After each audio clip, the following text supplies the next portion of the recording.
अब सुनिए इमाम ज़माना किससे मुलाकात करते हैं। ऐसा शिया जो अहकाम इलाही के लिए इमाम की परवाह करता है।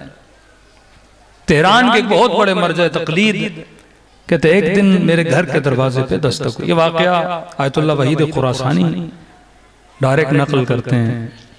इनको भी एक दो वास्तों से उसी मुज्तहिद ने बताया कि मेरे घर के दरवाजे पे दस्तक हुई। दरवाजा खोला, एक गांव का जवान था। तो उसने कहा क़िबला मैं आपसे कुछ सीखना चाहता हूँ। कि क्या सीखना है? कि किताब इल्ल शराए पहले पढ़ाई जाती थी, अहकाम की किताब है, कि वो मैं आपसे पढ़ने आया हूं। मैंने भी मना नहीं किया, मैंने कहा ठीक है आइए पढ़ लीजिए। कि ये मेरे पास आया, पढ़ने लगा कि क़िबला तालिब इल्म बनना चाहता हूं। मैंने इसे बताया कि आप फलां जगह चले जाइए, हुजरा ले लीजिए। डेली बेसिस पे इन आलिम के पास कह रहा मैं पढ़ने, ये जवान मेरे पास पढ़ने आता था। 2 हफ्ते गुजर गए। तीसरे हफ्ते जब ये पढ़ने आया तो इसने कहा कि क़िबला मुझे लगता है कि आपने आज तैयारी नहीं की और कुछ दिनों से आप तैयारी नहीं कर रहे पढ़ाने में। तो उन्होंने कहा आप कैसे बोल सकते हो मैंने तैयारी नहीं की? कहा आपने शादी की है? कहा नहीं शादी की है अभी। कि आपकी बीवी ने जो मुताले के लिए किताब है ना वो छुपा के रख ली ताकि शोहर किताब कम पढ़े, बीवी के साथ ज्यादा वक्त गुजारे, लिहाजा आप मुताला नहीं कर पा रहे। ये मुज्तहिद परेशान हो गया, इसको मेरी शादी का कैसे पता चला, इसे ये कैसे पता चला मेरी बीवी ने किताब छुपा दी और वो किताब मुझे दे ही नहीं रही। कि जवान तुझे कैसे पता चला? कि मेरा एक दोस्त है उसने मुझे बताया है। कहता कई दिन गुजरे, ये बात मेरे जहन से निकल नहीं थी। मर्जा कह रहे हैं, मैंने कहा वो तुम्हारा दोस्त है कौन, तुझे कहां से मिला जिसे मेरे घर की अंदर की बातों का पता है? क्या क़िबला मुझे देख रहे हैं, मैं शाहरूद का रहने वाला हूं। मेरे वालिद जो थे शाहरूद के गांव के खतीब थे, मौलाना थे, आलिम दीन थे। मैं उनका बेटा था। इत्तफाक से मेरे बाप ने 30 साल गांव वालों की खिदमत की, नमाजें पढ़ाई, उनके जनाजे पढ़ाए, उनके निकाह पढ़ाए, उनके शरई मसाइल को हल किया। बीमार होकर दुनिया से चले गए तो गांव वालों ने मुझे कहा कि आप वालिद दुनिया से चले गए हैं, आप पेशमा बन जाइए। कहते ना वलदुल आलिम निस्फुल आलिम। लोग नजरिया होते मौलवी का बेटा है तो कम से कम आधा मौलवी तो होगा। मैंने कहा बंदे खुदा मुझे अहकाम का नहीं पता, मुझे मतालिब का नहीं पता। उन्होंने कहा नहीं भाई आप मौलाना के बेटे और आपको नहीं पता तो किसको पता होगा? तो कोई आए मेरे घुटने दबाए, मौलाना साहब आइए, शिकस्त नफ्सी नहीं कीजिए। अब का जब लोगों ने इज्जत देना शुरू कर दी ना तो मेरा दिमाग भी थोड़ा हक से हट गया। मैंने कहा ठीक है कल से आऊंगा तो मैं नमाज पढ़ाऊंगा।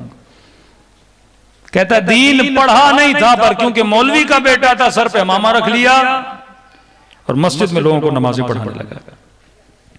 एक दिन गुजरा, एक महीना गुजरा, कभी कोई मसला पूछता था आता नहीं था, अपने ही जहन में कोई नया मसला बना के बताता था। ऐसे कई लोगों को मैंने मसले बताए, नहीं आता था जहन में, जो आया मैंने बता दिया। अब किताब तो पढ़ी नहीं थी लेकिन ठीक ठाक मेरा काम चल रहा था, तनख्वाहें मिल रही थी, लोग खिदमत कर रहे थे, मौलाना साहब, आगा साहब, इज्जत। कहता एक दिन आईने के सामने खड़ा हुआ, अपने बालों को कंघी कर रहा था। अचानक मुझे मेरी दाढ़ी में सफेद बाल नजर आए। जमीर ने झंझोड़ा, दीन खुदा से मजाक कर रहे हो? जिस दीन के लिए हुसैन ने अपना सर कटा दिया, जिस दीन के लिए ज़ैनब ने अपनी रिदा कुर्बान कर दी, दीन के साथ मजाक? पढ़ा नहीं है, लोगों को गलत दीन बता रहे हो, लोगों की इबादतों को खराब करो। कयामत में खुदा को क्या जवाब दोगे? बंदे खुदा अपने बाप की आकिबत का तो ख्याल करो। देखिए एक दिन में खुद को बदलना, उसके लिए हुर वाला हौसला चाहिए। ये हौसला अगर मेरे अंदर आ जाए ना तो इमाम ज़माना सीने से लगाते हैं जिस तरह हुसैन इब्न अली ने हुर को सीने से लगाया था। इसने का कुछ भी हो जाए अब लोगों को बता दूंगा, अपने मौला के साथ धोखा नहीं करूंगा। कहता है मस्जिद के मिंबर पर गया और पूरे गांव के लोगों को जमा किया, सारे लोग जमा। मैंने कहा गांव वालों मुझे अहकाम इलाही का नहीं पता, मुझे फिक्र इमाम का नहीं पता। हाँ ये बात जरूर है मेरा वालिद आलिम था लेकिन मैं आलिम नहीं। लोगों ने कहा मौलाना मजाक नहीं करिए। मैंने कहा मजाक नहीं कर रहा, ये मसला मैंने गलत बताया, ये मसला गलत बताया, ये इर्स का मसला गलत बताया, ये आपके बेटी का मसला गलत बताया। लोगों ने कहा मौलाना मजाक नहीं करिए। का मजाक नहीं कर रहा। लोगों ने कहा बंदा तो सीरियस है। का लोगों को गुस्सा आया, मुझे मिंबर से उतारा और खूब मारा, मुझे मस्जिद से निकाल दिया। कहते अब उस गांव में मेरे लिए रहना मुहाल हो गया, करूं तो क्या करूं। मैंने बीवी को कहा तुम अपने रिश्तेदारों के पास जाओ, अब मेरा रहना यहाँ पे मुहाल है। 2 जोड़े मैंने कपड़ों के लिए और लेने के बाद मैं घर से निकल गया। का तेहरान की तरफ आ रहा था, अब परेशान था। एक दफा गांव में इज्जत भी चली गई, पूरी जिंदगी की पूंजी कमाई जो इज्जत थी वो मेरी चली गई, सिर्फ हक को बयान करने की वजह से। अगर न चाहता तो पूरी जिंदगी उनको नमाजें पढ़ाता रहता, लेकिन मैंने कहा नहीं, मैं अपने मौला के साथ गद्दारी नहीं करूंगा। जिस दीन के लिए सकीना कुर्बान हो गई, जिस दीन के लिए ज़ैनुल आबिदीन ने इतनी मुसीबतें उठाई, मैं गद्दारी करूं उस दीन से। कहते अब दिल भी टूटा हुआ था, रो भी रहा था। इतने में रास्ते में एक शख्स मिला। मुझे कहा क्यों परेशान हो?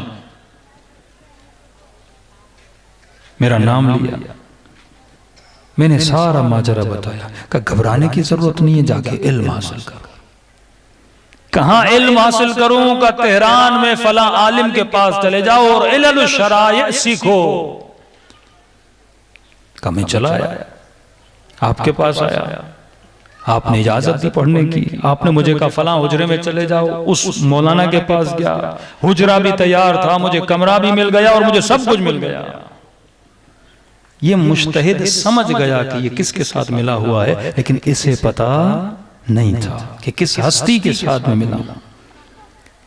ये मुज्तहिद रोके कहने लगे वो कब कब आपसे मिलते हैं? जब उनका दिल करता है मुझसे मिलते हैं। खाने के लिए पैसे नहीं, कुछ भी मेरे पास नहीं, जो जरूरत है वो मेरी जरूरतों को क्या करते हैं? पूरा कर देते हैं। कहा कि आज तुमसे ख्वाहिश है जब दोबारा उनसे मुलाकात हो ना तो उन्हें बस इतना कहो, जब वो कहें, जिस वक्त में वो कहें, जितना टाइम वो कहें, मैं बस एक बार उनकी ज़ियारत करना चाहता हूं। 1 मिनट के लिए भी अगर वो वक्त दें, मैं उनसे मिलना चाहता हूं। इन्होंने कहा ठीक है। कहते ये जवान मिल के आया। ये मुज्तहिद कहते हैं मैं इतनी पूरी रात मुझे नींद नहीं आ रही थी कि कोई पैगाम आ जाए। कहते 3 दिन के बाद ये जवान आया, लेकिन अब इसकी आंखों में आंसू थे। मैंने कहा जवान क्या हुआ? कहा मैं गया ताकि आपकी अर्जी उनके पास रखूं कि आप उनसे मिलना चाहते हैं। कहा उनकी आंखों में इतनी हैबत थी कि मुझे बोलने का भी इज़्न नहीं मिल रहा था कि मैं बोलूं। कहा बस उनको इतना बता दो कि जब हमने मुलाकात करनी होगी तो हम मुलाकात करेंगे, और ये कहो कि मुलाकात करने के लिए उनको कहने की जरूरत नहीं है। अगर वो तेरी तरह कोई अमल करें तो हम खुद उनसे मिलने के लिए चले जाएंगे। मतलब इमाम से मिलने के लिए मुझे कोई मेहनत नहीं कर रही, मेहनत यही है कि मैं हुक्म दीन को क्या करूं? नाफिज करूं।